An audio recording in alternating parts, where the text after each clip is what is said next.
오늘 이 신명기 18장부터는 이제 어떤 내용이 나오냐면 가나안 땅에 들어가서 당장 이제 현실적인 문제들을 신명기 18장부터 쭉 기록하고 있습니다. 이제 가나안 땅에 들어가서 생활을 할 때에 현실에 일어나는 문제들, 그래서 여러 가지 규례들, 법들을 이제 이야기를 하고 있습니다. 그런데 오늘 이 본문 시작하는 구절은요, 이렇게 말씀하고 있죠.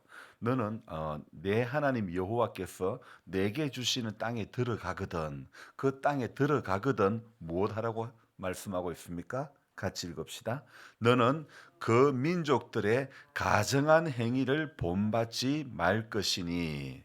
우리 하나님이 약속하신 가나안 땅에 들어가면 반드시 본받지 말아야 할 것을 이렇게 규정하고 있죠. 그래서 개역 성경의 본문을 그대로 빌면 본받지 말아야 할 것이 무엇입니까? 오늘 이 구절 말씀에 있지 않습니까? 무엇을 본받지 말아라는 것이죠? 예. 너는 그 민족들의 가증한 행위, 그러니까 너는 그 민족들의 가증한 행위를 본받지 말아라, 그렇게 이야기합니다. 그러면 그 민족들의 가증한 행위는 구체적으로 어떤 것입니까? 바로 그 다음 절 10절과 11절의 말씀이 바로 그 민족들의 가증한 행위가 이런 내용이라는 거죠. 같이 읽어봅시다. 그의 아들이나 딸을 불 가운데로 지나게 하는 점쟁이나 길흉을 말하는 자나 요술하는 자나 무당이나 지는 자나 신접자나 박수나 초혼자를 너희 가운데에 용납하지 말라. 자, 여기에 먼저 등장하는 사람은 무엇입니까? 아들이나 딸을 불 가운데로 지나게 하는 자. 이것은 레위기 18장 21절에 보면 몰렉에게 자기 자녀를 제물로 이렇게 던지는 그런 이야기가 나오는데 바로 그런 행위죠. 또 그다음에 점쟁이, 기륭을 말하는 자, 요술하는 자, 무당, 이런 것들, 그 뭐 요런 건 조금 알겠는데 11절의 말씀은 지는 자나 신접자나 이런 내용은 우리가 잘 모르는 내용인데요. 지는 자는 무당처럼 주문을 외우면서 하는 마술인데, 마법을 걸어서 사람을 미혹해 하는 그런 사람을 말합니다. 또 신접자라고 하는 것은 귀신과 대화를 하는 그런 영매자인데, 죽은 사람과 대화하게 해주거나 죽은 사람의 뜻을 전한다는 명목으로 영혼들을 미혹하는 사람을 말합니다. 초혼자는요, 죽은 자의 영혼으로 예언하는 자, 비슷하게 그 지는 자나 비슷한 그런 말인데, 죽은 사람의 영을 불러내어서 점을 치는 그런 사람을 말합니다. 그래서 여기에 열거된 사람들이 하나같이 신비한 그런 모습을 하는 그런 사람들이죠. 사람들은요, 이런 게 있어요. 신비한 것에 마음이 끌리기 때문에 이런 신비함을 이용해 가지고 사람들을 미혹하는 거죠. 사실 종교에는 신비한 것이 많은데, 그런데 저는 이렇게 생각합니다. 신비한 것이 많을수록 이 신비한 은혜가 있을수록 신비한 색채를 드러내지 않으려고 할 때에 그런 모습이 있어야 아름다운 모습이 아닐까, 그런 생각합니다. 바로 그러한 모습이, 신비한 은혜가 있는데 그 신비한 모습을 잘 드러내지 않으려고 할 때에 그것이 참된 영성이 된다고 저는 생각합니다. 신비함을 드러내는 것이 영성이 아니라 그 신비한 색채를 절제하는 모습이 진짜 영성이라 말씀드릴 수 있는 것입니다. 그래서 12절에 이 말씀하고 있는 거, 12절이 어떻게 시작을 하고 있습니까? 오늘 이 10절과 11절, 이런 일을 행하는 모든 자를 하나님이 어떻게 여기신다고요? 가정이 여기신다. 중요한 이야기입니다. 하나님께서 가정이 여기신다는 것을 정의를 내릴 때에 10절과 11절에 이런 9가지 행위들, 이런 것들, 너희 가운데 야들아 이거 용납하지 마라. 그렇게 말씀하시죠. 그러니까 자녀들을 불 가운데로 지나가게 하는 행위부터 초혼자에게 이르기까지 이 9가지 신비한 모습을 행하는 사람, 신비함을 드러내는 모습이나 또 신비함을 가장하는 모습을 하나님이 어떻게 여기신다고요? 가증하게 여기신다. 자, 우리가 흔히 사람과의 관계 속에서 아유, 그 사람 가증해. 가증스러워. 그런 말을 하기도 하지 않습니까? 그런데 그때에 쓰는 가정스럽다는 말과 오늘 이 본문에서 이야기하는 하나님께서 가정이 여기신다는 것은 서로 같은 의미라고는 볼 수 없습니다. 그래서 우리가 일상적으로 알고 있는 가정스럽다는 뜻과 성경이 말하는 하나님께서 가정스럽게 여기는 것이 서로 의미가 다를 때 저는 이럴 때에는 제가 원래 원어 성경을 보지를 않는데 우리가 생각하는 일반적인 뜻과 하나님의 뜻이 다를 때, 개념이 다를 때, 이럴 때는 원문에는 무엇이라고 되어 있는가? 이럴 때는 제가 보는 것입니다. 사실 저는 학자가 아니라서 원어 성경을 잘 보지도 않고 잘 볼 줄도 모를 뿐더러 주석도 잘 이용을 하지 않는데, 그러나 우리가 생각하는 일반적인 뜻과 하나님의 생각하는 어떤 계획이 다를 때에는 확인해 봐야 될 필요가 있다고 생각합니다. 사실 제가 뭐 원어 성경을 잘 모르기도 할 뿐더러 또 주석을 뭐 이렇게 보면 주석을 기록하는 사람들의 마음이 저 안에 해석이 되어지기 때문에 그래서 그런 걸 될 수 있으면 잘 안 보려고 합니다. 지금 성경 읽기도 마찬가지입니다. 성경이 읽어지네 흔히 성경이라고 그 이해실 사모님이 만든 이 책과 이 단체의 열성이 대단하지만은 저는 그 단체에 속해서 성경 읽기에 소속되어 방장으로 지금 6년째 또 섬김이로 이렇게 일하고 있지만은 저는 결코 어떤 거기에서 하는 전문 강사 과정 이런 것은 받지 않았습니다. 그 왜 저는 받지 않았냐면 그 교육을 받으면서 실체성 훈련이라고 사람들에게 그 성경 공부 교재를 가르치는 것을 여러 사람들 앞에서 미리 발표를 하는 그런 시간들이 있는데 전문 강사의 과정을 밟는 사람들이 여러 사람들 앞에서 발표를 하기 위해서는 이해실 사무의 동영상을 계속 보게 되는 거죠. 저는 그 과정을 지켜보니 이해실 사무의 아바타를 만든다는 그런 느낌이 저 안에는 많이 들었습니다. 물론 성경 전체가 문제가 있다는 말은 절대 아닙니다. 근데 거기에 계속 듣고 보고 하다 보니까 이 책을 집필한 사람의 마음이 너무 많이 적용된다는 그런 마음을 받았습니다. 그뿐 아니죠. 통성경을 보니까 통성경을 만든 조병호 박사의 그 내용을 들어보면 거기도 좀 비슷하지만 조금 약간은 다른데 결국은 그것을 들으면 또 조병호라는 사람의 생각이 저 안에 들어오는 거예요. 그래서 제가 생각하는 것은 성경을 읽고 해석하는데 한 사람의 사고에 붙들려서는 결코 안 된다는 생각이 저 안에 있는 것입니다. 제가 신학교 다닐 때 그렇게 공부를 많이 하는 교수들도 전부 생각이 다른데 어디서 공부했느냐, 어떤 교수님에게 가르침을 받았느냐에 따라서 생각이 다 다른데 그래서 성경을 가르치고 배우는데 해석하는 데는 다른 사람의 생각에 그렇게 많이 붙들려서는 안 된다는 것이 저의 그 어떤 지론입니다. 이렇게 하나님께서 싫어하시는 가정과 우리가 생각하는 가정이 다를 때에 원어에서는 무엇이라고 말하는가? 바로 이럴 때에는 들여다봐야 되는 것이라고 저는 생각됩니다. 원래 이 가정이라는 말은요, 히브리 원어에는 타브라고 하는 그런 단어인데요.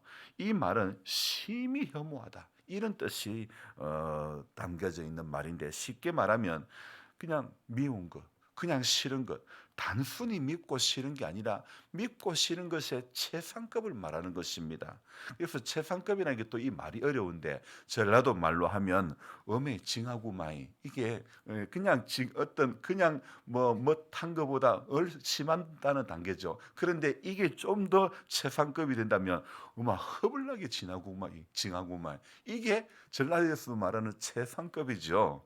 자, 이런 것처럼 성경이 말하는 하나님의 가정은요, 단순히 싫어하심이 아니라 아주 최고로 싫어하시는 걸 바로 하나님이 말씀하시는 가정이다. 그렇게 이야기하면 맞다고 저는 생각합니다. 여러분, 사람이요, 인생을 살아가는데 잘못된 길로 갈 때 하나님은요, 고난이라는 과정을 통해 가지고 바른 길로 이끄시며 다시 선한 길로 돌아오게 이렇게 하시지만은, 그러나 아주 돌이킬 수 없는 잘못된 길로 가면 하나님은 그때는 테스트도 안 하시고 내치고 마는데, 저는 그것이 바로 계시록 2장에 차든지 덥지도 아니하여 미지근하면 토하여 내친다는 그런 의미가 아닐까, 이런 생각을 해봅니다. 그러니까 신앙생활하면서 때로는 고난이 있다, 이거 하나님의 테스트가 있다는 것은 여전히 무엇입니까? 하나님이 날 사랑하고 계시구나, 하나님이 날 테스트하구나, 고난이 있구나. 어떻게 해석해야 된다고요? 날 사랑하고 계시구나, 이렇게 보시면 되는 것입니다. 그래서 가정이라는 말은요, 하나님은 우상 숭배적인 이런 10절과 19절의 9가지의 신비한 행위를 하나님이 어떻게 싫어하신다? 심하게 구토가 날 정도로 싫어하신다는 그런 말이 되겠습니다. 그래서 그런 행위의 쩌들은 가나안 사람들을 진멸하라고 말씀하는 것입니다. 그래서 오늘 9절에 그 땅에 들어가거든 너는 그 민족들의 가증한 행위를 본받지 말 것이니 너희 가운데 용납하지 마라. 우리가 본받지 말아야 되고 용납하지 말아야 될 것입니다. 그래서 오늘 하나님께서 가나안을 진멸하라고, 그리고 그 땅을 차지하라고 하신 이유가 바로 무엇이겠습니까? 이스라엘 백성만 특별하게 사랑해서 진멸하고 너들 그 땅 차지해라, 그렇게 말씀하신 것일까요? 오늘 하나님께서 가나안 사람, 이 사람들이 정말 나쁜 사람들이기 때문에 진멸하라. 여러분, 그 진멸하라는 이유가 무엇이냐면요, 이스라엘을 특별하게 사랑해서 진멸하라, 차지해라, 너희들 가지라, 아닙니다. 오늘 우리가 알아야 될 것은요, 하나의 사건을 보면요, 그 이면도 볼 줄 알아야 되는 것입니다. 가나안은 이스라엘이라는 도구를 통해서 진멸되었지만은, 이스라엘 또한 우상 숭배에 가증한 죄에 빠졌을 때에 하나님은 아수르를 통해서 멸망, 고난 당하게 하고 어려움 당하게 하고 바벨론을 통해서 포로 생활하고 어려운 일을 당하게 되는 것입니다. 그러니까 하나님께서 너들도 그리 되면, 너들도 우상 숭배하면 일이 될 수 있다, 이것을 보여주시는 거죠. 그래서 성도는요, 오늘 이 짧은 6절의 말씀 속에서 건져야 할 말씀, 붙들어야 할 말씀, 흔히 아이들 말로 귀한 걸 하나 얻었다, 득템했다 그랬는데요, 오늘 우리가 득템해야 될 말씀이 있습니다. 바로 13절의 말씀이죠. 우리 같이 읽읍시다. 너는 내 하나님 여호와 앞에서 완전하라. 이 완전하라는 말이요, 문자적으로는 어려운 말입니다. 세상이 말하는 완전함이라는 말은 누구도 극복할 수 없는, 넘어설 수 없는 말이 분명하지만은, 그러나 기독교에서 말하는 완전함이라는 말은요, 윤리적이나 도덕적으로 완전하다는 그런 뜻이 아니라는 것입니다. 이 오늘 13절에서 완전하라는 것은 하나님 앞에서 완전하라, 이런 뜻입니다. 하나님 앞에서의 완전. 여러분, 그러면 하나님 여호와 앞에서 완전하다는 것은, 이것은 무엇입니까? 하나님 앞에서 철저히 깨끗한 사람, 이런 뜻입니까? 완벽한 사람, 이런 뜻입니까? 저는 이 하나님 앞에, 내 하나님 여호와 앞에서 완전하라, 이 말은요, 저는 이렇게 해석해야 된다고 생각되어집니다. 하나님 앞에서의 완전은 온전에서 온다고 말씀드리고 싶습니다. 이 말은요, 하나님을 온전히 의지할 때에 그 인생이 하나님 앞에 완전한 인생이, 완전한 사람이 된다는 것입니다. 우상 숭배를 가정히 여기시는 것은 하나님을 온전히 여기는 것과는 완전히 반대되는 신비주의적인 것만을 바라보고 따라가기 때문에 오늘 10절과 11절에 이런 사람들을 어떻게 해요? 너희 가운데 용납하지 말라, 그렇게 말씀하고 있는 것이죠. 그러니까 이것 역시 신비주의에 빠지면 이렇게 그 신비함을 보여주는 것이, 그래서 그 행위가 사람 앞에서 보여주는 행위가 되기 때문에 하나님께서 가정이 여기시는 겁니다. 여러분, 모든 다단계 사업하는 사람들이 공통되게 하는 말이 무엇인 줄 아십니까?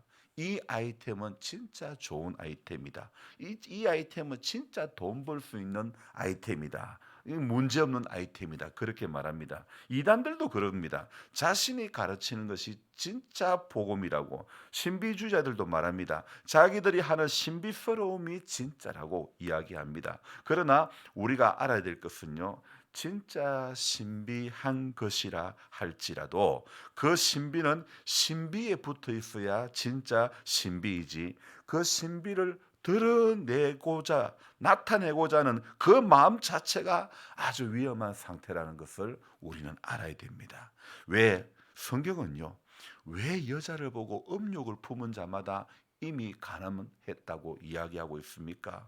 그거와 같은 맥락에서 해석을 해야 된다고 저는 생각합니다. 신비라는 것을 통해서 믿음을 나타내는 것은 구약에도 초대교회 때도 이단들이 그 영혼들을 미혹할 때 수단으로 사용을 했던 것입니다. 그러므로 오늘 우리 성도들은요, 신비를 따라가는 것이 아니라 주님의 온전을 따라가야 될 줄로 믿습니다. 그럴 때에 내 하나님 여호와 앞에서 완전한 그런 인생이 그 완전의 길로 나아가게 된다고 저는 생각합니다. 그래서 하나님 앞에서 완전하라는 이 말씀은 결코 어려운 말씀이 아닙니다.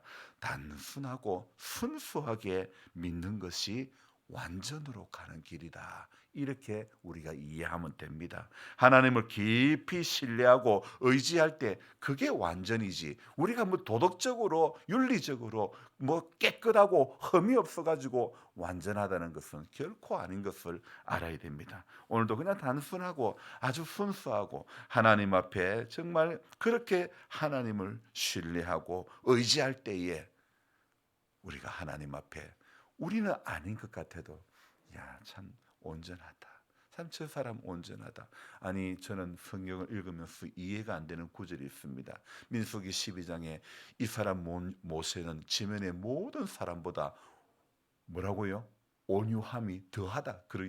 아니, 퍽 하면 모세는요, 그런 모습을 저는 사람 때려 죽이고 그랬는데 어떻게 민수기 12장에는 아유, 온유함이 세상의 지면의 모든 사람보다 옛날 성경에는 성하더라, 더하더라, 그렇게 기록되어 있는 거예요. 저는 그런 부분 이해 안 가는 거예요. 그러나 하나님 편에서 보실 때에 모세가 완벽해서 모세가 진짜 온유함이 넘쳐나서 온유했다 이렇게 표현하는 것은 아니라고 저는 생각합니다. 물론 모세에게도 흠이 있고 혈기가 있고 모세에게도 참 어떤 우리 눈에 볼 때에는 그렇지 않은 모습이 있다 할지라도 하나님은 민수기 이 12장에서의 아론과 미리암이 자신을 이렇게 흉을 볼 때에 그때 구스 여인을 취한 사건으로 말미암아 비방할 때에 모세의 그 모습을 보면서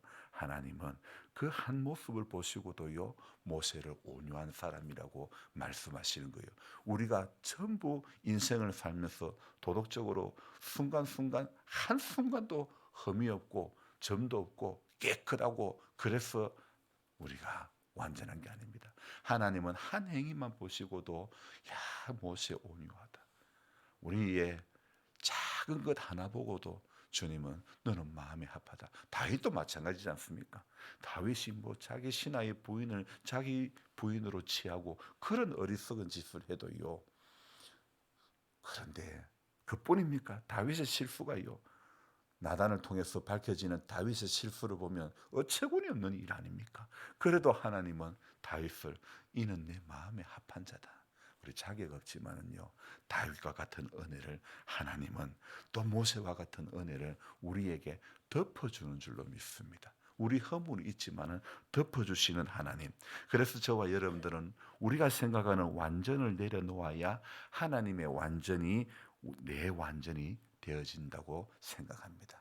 그래서 우리는 자격 없지만은요, 그냥 단순하고 순수하고 하나님을 더 깊이 의지할 때에 그것이 오늘 내 하나님 여호와 앞에서 완전한 인생이 되는 줄로 믿습니다. 기도하겠습니다. 하나님 아버지, 오늘 신명기 18장의 말씀부터는 정말 가나안 땅에 들어가서 이제 실제 살아야 될 문제들에 대해서 기록을 하고 있습니다. 하나님, 내 하나님 여호와께서 내게 주시는 땅에 들어가거든 너는 그 민족들의 가증한 행위를 본받지 말라. 우리 하나님께서 정말 토하여 내치고 싶은 그런 가증함이 오늘 말씀에 열거되어 있습니다. 물론 이 외에도 수많은 가증스러운 것, 하나님이 정말 토하여 내치고 싶은 그런 모습들이 우리 인생 가운데는 얼마나 많은지 모릅니다. 하나님, 가나안을 진멸하라고 하는 것은 오늘 우리도 우상 앞에, 우리도 신비스러움에 붙들리면 우리도 아수르가 도구가 되었듯이, 구약의 바벨론이 도구가 되었듯이 우리 역시 어떠한 하나님의 도구를 통해서 매를 맞게 될지 모른다는 것을 교훈하고 있는 말씀으로 보입니다. 주님, 오늘 우상 숭배의 제약이 비록 가나안 7족 속에게만 있겠습니까? 우리에게는 하나님보다 더 사랑하는 우상 숭배하는 것들이 우리에게는 또 얼마나 많은지 모릅니다. 주님, 우리를 오늘도 깨우쳐 주시고 이 말씀을 붙잡고 하나님 앞에서 완전한 인생이 되기 위해서 주님의 온전을 배우기를 원합니다. 순수하고 단순하게 하나님을 깊이 의지하고 신뢰하는 그런 믿음이 우리 안에 있기를 원합니다. 신앙생활 하다 보니 성경 좀 모른다고 주눅들고 위축되어 나는 아무것도 모른다고 자신을 이렇게 약하게 생각하는 우리 성도님들도 많이 있는데, 하나님, 우리는 성경을 지식적으로 아는 것이 필요한 것이 아니라 성경이 내 삶에 가르침을 주는, 내 삶을 붙들고 주관하고 있는 성경이라는 것을 인정하며 잘 몰라도 성경을 자꾸 펴들 때에 하나님이 원하시는 온전애로의 길, 완전어로의 길을 가게 될 줄로 믿습니다. 그래서 말씀 떠나서 기도 떠나서 성도가 하나님 앞에 나아갈 방법이 없는 줄 믿습니다. 몰라도 성경 펴들 때에 하나님께서는 지혜를 주시는 줄 믿습니다. 하나님 삶의 여러 가지 모든 가나안 땅에서의 모든 삶의 현실들을 오늘 신명기에 다 기록해 놓았듯이 우리 인생의 모든 여정 가운데 당면한 모든 문제가 오늘 성경이 해법인 줄 믿습니다. 하나님의 말씀이 해법인 줄 믿습니다. 그래서 말씀 붙들고 끝까지 나아가는 복된 성도 다 되도록 도와주시옵소서. 새벽을 깨우는 일이 쉽지가 않습니다. 기도하는 것이 습관이 되지 않으면 하나님 감당할 수가 없습니다. 주님의 습관을 우리가 본받기를 원합니다. 말로만 찬송으로만 예수도 담기 원하네 고백하지 않기를 원합니다. 정말 주님이 한적한 곳에 가서 기도했던 것처럼 우리도 그 모습을 끝까지 주님 앞에 서는 날까지 그 모습을 이어갈 수 있는 복된 성도 되게 하여 주시옵소서. 젊었을 때보다도 인생의 연수가 더 많아질 때 더 잘 믿을 수 있도록 도와 주시옵소서. 오늘 이 하루도 주님께 의탁합니다. 내 생각을 내려놓고 하나님의 온전의 길로 우리 모두 들어갈 수 있는 복된 하루, 또 남은 인생이 되어질 수 있도록 축복하여 주시옵소서. 존귀하신 예수님의 이름 받들어 감사하며 기도드리옵나이다. 아멘. 간절한 마음으로 주여 부르고 기도합니다. 주여, 주여, 주여.